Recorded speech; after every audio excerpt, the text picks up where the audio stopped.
Olá a todos, boa tarde. Isto aqui eu penso que é mais difícil do que estar em frente a todos vós. Tenho a impressão que estou mais nervosa de fazer isto em Zoom do que quando estou em frente à igreja a falar com vocês. Portanto, peço que tenham paciência comigo e se eu por acaso parar assim porque não sei bem o que está a acontecer, paciência, está bem? Então, o louvor hoje começou realmente com tudo a ver com aquilo que eu vou trazer. E é de falar realmente de Jesus. Portanto, quem gosta de tirar apontamentos e dar um título a esta pregação, pode chamar Quem é Jesus? E até agora nós temos estado a fazer uma série sobre Neemias e acredito que todos já leram o livro de Neemias, releram o livro de Neemias e quem não leu, eu sugiro mesmo que vão ler, porque é uma história incrível. E então é uma história, assim resumindo muito rápido, de Neemias, que viu o muro da cidade dele totalmente destruído, queimado, e tornou tanta paixão que ele quis reconstruir o muro e começou então a fazer tudo para reconstruir este muro. E através das várias pregações que fomos tendo aos domingos, fomos ouvindo vários temas a levantarem-se, que foi de união, onde toda a gente se começou a reunir para poder reconstruir, de compromisso total, onde as pessoas ficaram totalmente dedicadas a fazer uma obra que conseguiram fazer em tão poucos dias, de proteção uns com os outros, de solidariedade entre eles, de olhar para o que era necessário, ver entulho, limpar o entulho e construir. Portanto, todos esses temas vieram e falam muito ao nosso coração e falam hoje, embora seja uma história do Antigo Testamento, fala muito ainda aquilo que é hoje e nós aprendemos muito com isso. Mas não é tudo, porque se nós não sabemos para quem estamos a fazer, nós eventualmente vamos burn out, porque nós vamos fazer na nossa própria carne. E vamos ficar cansados, vamos começar a dizer, eu estou a fazer isto para quê afinal? Porquê que eu estou? Parece que estou a trabalhar em vão, parece que não vale nada. Portanto, nós temos que conhecer a verdadeira pessoa para quem nós vamos fazer. E então hoje as duas canções que tivemos a louvar, uma delas foi Eu Creio no Nome de Jesus e a outra Jesus o meu Salvador, aquele que é a luz na escuridão, aquele que é o Deus da promessa, o Deus dos milagres. Então é desse Jesus que eu quero falar hoje. E tempo certo, Natal, verdade? Natal é quando nós celebramos o aniversário do nosso Jesus. É quando supostamente ele nasceu e nós então todos que cremos nele celebramos o seu aniversário. Aqueles que cremos nele e aqueles que não creem nele também, é verdade? E nós quando conhecemos alguém e somos convidados para o seu anos de aniversário, nós vamos, não é? Ou às vezes nós vamos a uma festa porque alguém que conhece a pessoa que está a fazer anos nos convidou e nós vamos. Mas é muito raro nós simplesmente passar numa casa, ver uma festa, parar e ir celebrar esses anos dessa pessoa. Há um termo muito engraçado em inglês que se chama gate crashing e é entrar assim numa festa sem seres convidado. E o que é que acontece no aniversário de Jesus? Toda a gente faz gate crashing, aqueles que acreditam nele, aqueles que são contra ele, aqueles que o Natal é celebrado na mesma, mas eu tenho boas notícias para vocês. Vocês sabem que todos fomos convidados, mesmo aqueles que não acreditam nele, nós fomos todos convidados. E vocês sabem então a melhor maneira de aprender quem é este Jesus? Está na Bíblia, está nas Escrituras, está naquilo que Deus nos deixou para nós aprendermos. E infelizmente hoje em dia há muitas poucas pessoas que querem procurar as Escrituras, saber melhor, porque não têm essa necessidade. Mas no Antigo Testamento o povo de Israel estava ansioso por um Salvador. Eles sabiam, eles conheciam as Escrituras, eles estudavam as Escrituras, portanto eles sabiam que estava um Salvador prometido que havia de vir. E então eles procuravam sinais por todo o lado para procurar este Jesus que havia de vir, este Messias que havia de vir. E estavam ansiosos com uma esperança incrível, porque eles sabiam que precisavam de um Salvador. Mas porquê? Porquê é que eles precisavam de um Salvador? Porque eles sabiam que no momento que o pecado entrou no mundo, que o pecado os separou de Deus. E então eles começaram na sua própria carne querer chegar-se a Deus. E começaram a fazer montes de coisas por eles próprios, sacrifícios, etc., para chegar a Deus. Mas nunca conseguiam, porque nós somos humanos. E então Deus tinha um plano. E nas escrituras que eles procuravam, eles sabiam que este Messias, que este Salvador havia de chegar. E então eles ansiavam por isso. E nós hoje estamos a viver momentos, o ano 2020, acredito que ninguém se vai esquecer deste ano. É um ano que nós fomos expostos a coisas que nem imaginássemos que podiam acontecer, verdade? Há um ano atrás, se alguém me dissesse que eu ia precisar da cura para o Covid, ou de uma vacina que viesse para a cura do Covid, eu não ia precisar dela, porque eu não conhecia, eu não tinha essa ansiedade, eu não a conhecia, não queria, não tinha esperança, não vivia a minha vida. É a mesma coisa quando, por exemplo, está frio, eu preciso de um cobertor, eu vou procurar esse cobertor porque eu tenho uma necessidade disso. E é a mesma coisa com o nosso Salvador. Se nós realmente não temos uma necessidade, ou não temos um conhecimento da palavra, não temos um conhecimento de saber que realmente somos pecadores e caminhamos para a destruição e que precisamos desse Salvador, nós não o vamos buscar, nós não o vamos procurar. E eu pensei numa história engraçada de algo que realmente que nós às vezes necessitamos tanto que vamos buscar. E eu pensei, houve um verão aqui, quando nós chegamos, nós tivemos vários tempos quentes, mas nunca assim muito quente, mas houve um verão em particular que estava tanto calor, que nós decidimos ir comprar uma ventoinha. E com certeza chegamos às lojas e toda a gente precisava de comprar ventoinhas. E não havia ventoinhas, estavam esgotadas, ok? E então nós estávamos a andar pela loja a dizer, não posso mais voltar para aquele apartamento, está um calor infernal lá dentro, nós precisamos mesmo de uma ventoinha. E o senhor da loja disse assim, olha, nós temos esta que está ligada à ficha, é a que nós estamos a usar aqui. Não tem caixa, já foi usada, está a ser usada todos os dias, querem levar esta? E nós estávamos tão desesperados que nós pegamos e tiramos a ficha e sem caixa nem nada, já montada, era daquelas de pé alto, já montada e tudo, trouxemos a ventoinha para casa, porque era um alívio, era algo que nós tínhamos uma necessidade incrível. E isso fez-me pensar, será que nós ansiamos este Jesus da mesma maneira, tão desesperados que o vamos buscar, que o queremos de qualquer maneira, nem que venha bem embrulhadinho na caixa, nós vamos procurá-lo e saber e querê-lo mesmo? Porque às vezes a razão por que nós não sabemos sobre este Jesus é realmente porque nós não nos sentimos que somos pecadores, nós nos sentimos que precisamos dessa salvação, ou outras pessoas ao pé de nós nunca ouviram também, e então cabe-nos a nós falar a outros sobre quem este Jesus é. E para aprender quem este Jesus é, e nós estávamos a cantar a canção e eu estava a pensar, Deus da promessa, a luz nas trevas, Deus dos milagres, Deus da cura, eu creio neste Deus. E eu penso, nós queremos, mas será que Ele só veio para nós? Não, Ele veio para todos nós, e nesta altura de Natal é um momento que nós podemos realmente celebrar quem este Jesus é. E é isso que eu quero fazer hoje, é realmente pegar aqui nas profecias que nós temos e desenvolvê-las, porque é tão interessante. Eu estive a fazer um estudo sobre as profecias que nós encontramos que falam sobre Jesus e encontrei 44, ok?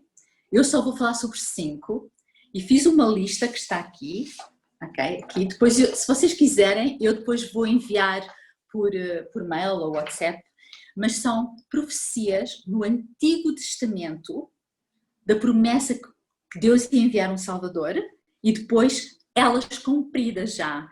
E eu achei algo excepcional, então eu peguei em 5 e é essas que eu quero começar a desenvolver.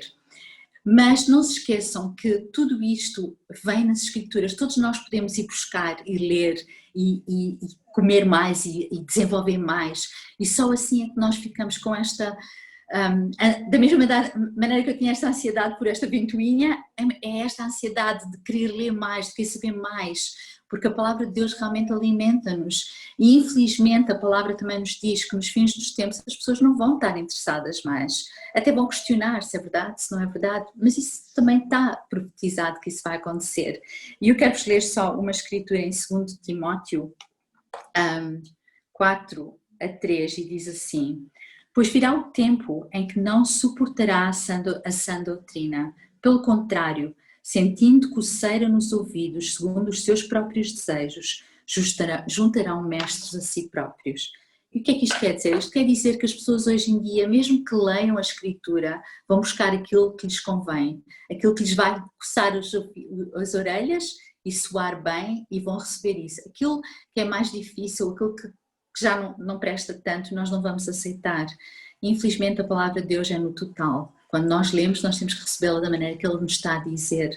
E então eu quero tentar desenvolver um pouco disto para vos dar esta alegria deste Jesus que é tão verdadeiro, que é tão real, porque era quase impossível, ou é impossível, haver um homem que pudesse vir e completar estas profecias todas da maneira que foram completadas, da maneira que foram feitas, e que muitas destas profecias foram feitas 700 anos antes de Jesus vir. Imaginem o povo de Israel, conhecendo as Escrituras, a esperar tanto tempo. Eles sabiam que havia uma promessa. Então, a primeira que eu vou falar foi a promessa que um Salvador havia de ser enviado. E sabem onde é que veio esta promessa? Foi logo no Jardim de Éden, quando Adão e Eva pecaram e o pecado entrou no mundo. O que é que aconteceu? Deus imediatamente deu-lhes uma solução. Deus viu-os pecar, Deus viu o pecado entrar no mundo e logo imediatamente Ele deu-lhes uma profecia. E então em Gênesis 3:15, que diz assim: então o Senhor Deus declarou à serpente: já que você fez isso, maldita é você entre todos os rebanhos domésticos e entre todos os animais selvagens. Sobre o seu ventre você rastejará e pó comerá todos os dias da sua vida. Porém, inimizade entre você e a mulher, entre a sua descendência e o descendente dela. Este lhe ferirá a cabeça e você lhe ferirá o calcanhar. Engraçado que ele disse que é do ventre da mulher, semente da mulher. Aqui está uma profecia: o Salvador viria nascido de uma mulher e que viria para destruir o inimigo, que era a serpente. E depois nós vimos em Gálatas 4:4, portanto, aqui está o que foi profetizado no Antigo Testamento e agora o que se vê no Novo Testamento, em Gálatas 4:4, diz assim: mas, vindo a plenitude dos tempos, Deus enviou seu Filho, nascido de mulher, sob a lei. Depois a segunda profecia que veio é que a mulher seria virgem e o seu filho seria chamado de Emanuel. Isso foi o profeta Isaías, em capítulo 7, versículo 14, 700 anos antes dele nascer. Vamos ler o que é que diz? Diz assim: por isso o Senhor mesmo dará a vocês um sinal. A virgem ficará grávida, dará à luz um filho e o chamará Emanuel.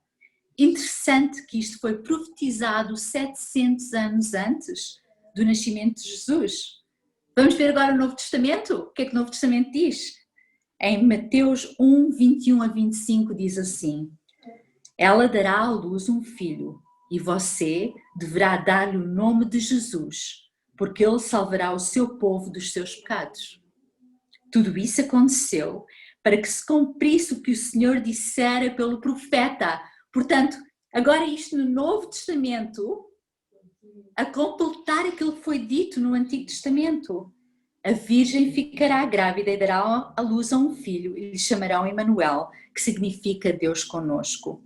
Ao acordar, José fez o que o anjo do Senhor tinha ordenado e recebeu Maria como sua esposa. Portanto, aqui vemos a promessa de um Messias que vinha de uma virgem e que seria chamado Emanuel, Deus conosco. E depois vemos em Mateus, quando Maria ficou grávida e foi o anjo que foi revelar a José, a dizer que eles iam ser o que iam trazer a profecia. E então, vamos para outra. Interessante? Até o lugar onde ele ia nascer foi profetizado. O lugar foi, todos nós sabemos, que Jesus nasceu em Belém. Então, em Micaías 5,12 diz assim: mas tu, Belém Efrata, embora sejas pequena entre os clãs de Judá, de ti virá para mim aquele que será o governante sobre Israel. Suas origens estão no passado distante, em tempos antigos. Novo Testamento, Mateus 2,1, diz assim: depois que Jesus nasceu em Belém da Judeia, nos dias do rei Herodes, magos vindos do Oriente chegaram a Jerusalém e perguntaram: onde está o recém-nascido rei dos judeus? Vimos a sua estrela no Oriente e viemos adorá-lo. Todos conhecemos esta escritura, quando os reis magos andaram à procura a seguir a estrela para vir até Belém. Porquê? Porque eles sabiam qual era a profecia também. Eles tinham, aquilo que tinha sido profetizado estava agora a tornar-se realidade. Imaginem viverem nesses tempos, de começar a ver coisas a acontecer e dizer: oh, meu Deus prometeu-me isto e isto está a acontecer. Depois, outra, tempo no Egito, e vocês todos sabem que o pai José teve que pegar em Jesus e em Maria e fugir para o Egito, porque eles andavam à procura para matar as crianças, então eles tiveram que ir a fugir para o Egito. E então isto também foi profetizado, e foi profetizado em Oseias, capítulo 11, versículo 1, e diz assim: quando Israel era menino, eu o amei, e do Egito chamei o meu filho. Vamos ver onde está no Novo Testamento? Diz assim, Mateus 2, 14, 15. E assim, se então ele se levantou, tomou o menino e sua mãe durante a noite e partiu para o Egito, onde ficou até à morte de Herodes.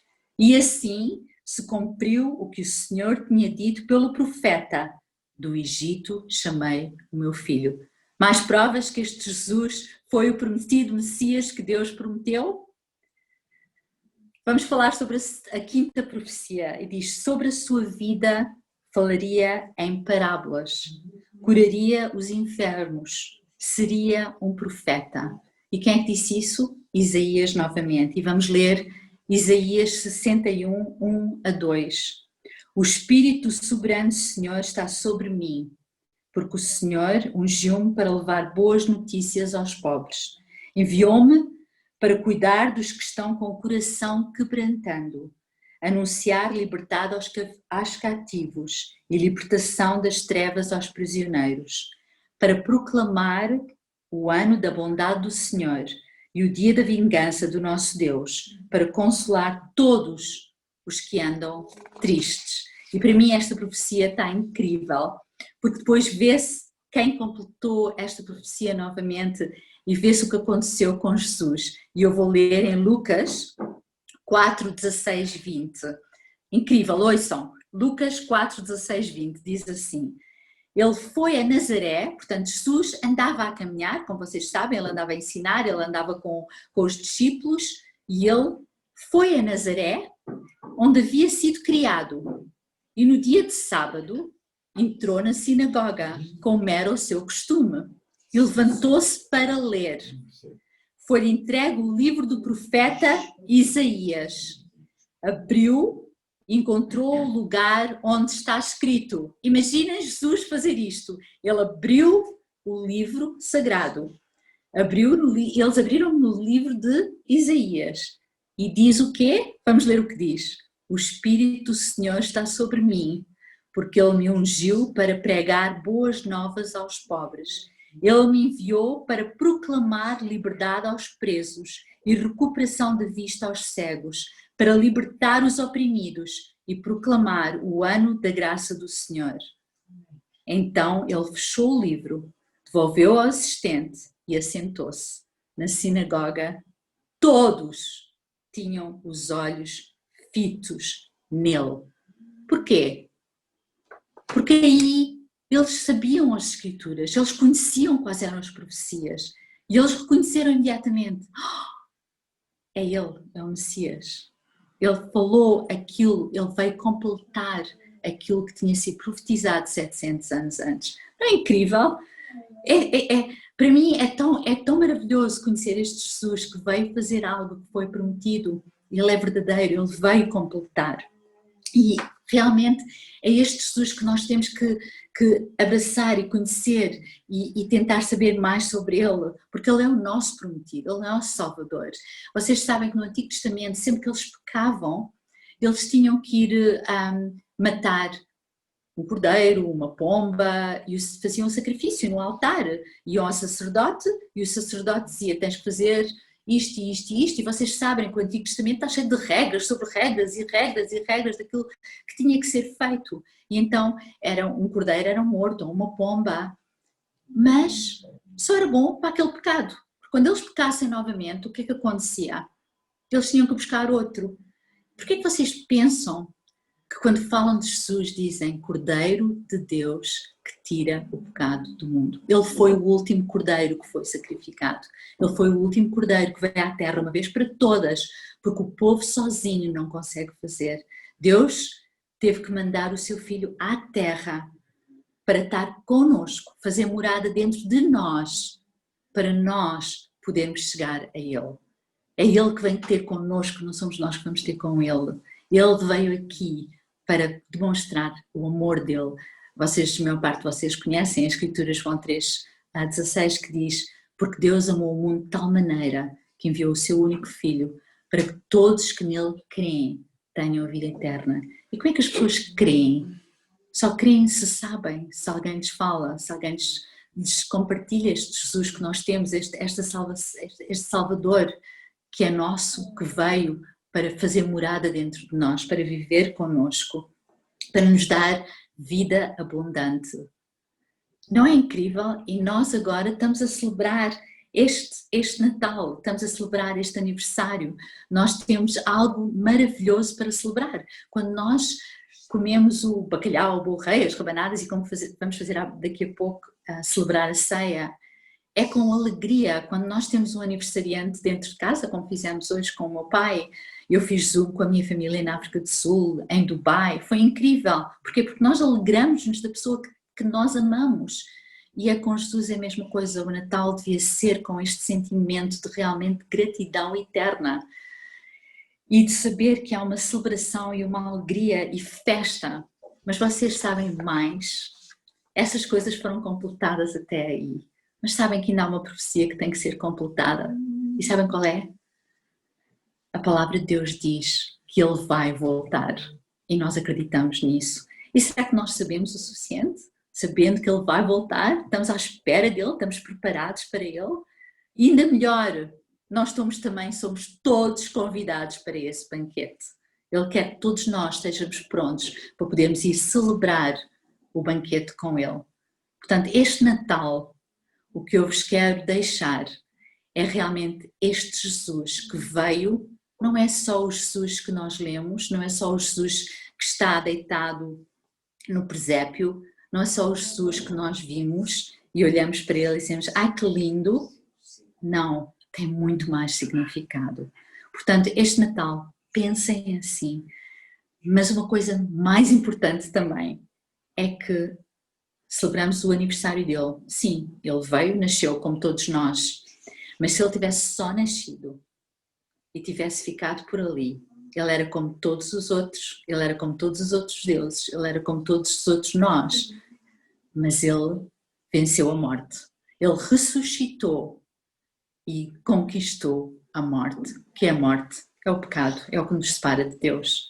E ele veio para nos trazer essa esperança e essa vida. Portanto, nós celebramos, sim, o seu aniversário, o seu nascimento, sabendo que o seu nascimento nos trouxe esperança, porque ele morreu e ressuscitou. Portanto, fica por aqui, era isto que eu queria compartilhar com vocês. E este Natal, que seja realmente um Natal de dar graças e podemos compartilhar com aqueles que às vezes não entendem bem. Espero que um bocadinho disto que nós possamos lembrar quando falamos com pessoas sobre Jesus.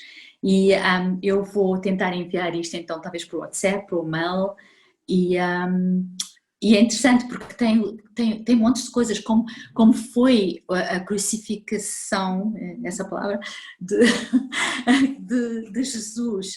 Vocês sabem que está profetizado que ele até lhe deram vinagre para beber? Vocês sabem que está profetizado que ele ia ser furado nas mãos e nos pés? Vocês sabem que foi profetizado coisas como que a roupa dele foi apostada, não é? Que eles tiveram que fazer apostas para dividir a roupa. Coisas que aconteceram tantos anos depois. A Bíblia é incrível, cheia destas maravilhas, e quando nós realmente começamos a buscar e ver que nós servimos um Deus vivo, um Deus de promessa, um Deus de alegria. Portanto, um Natal espetacular para todos vós.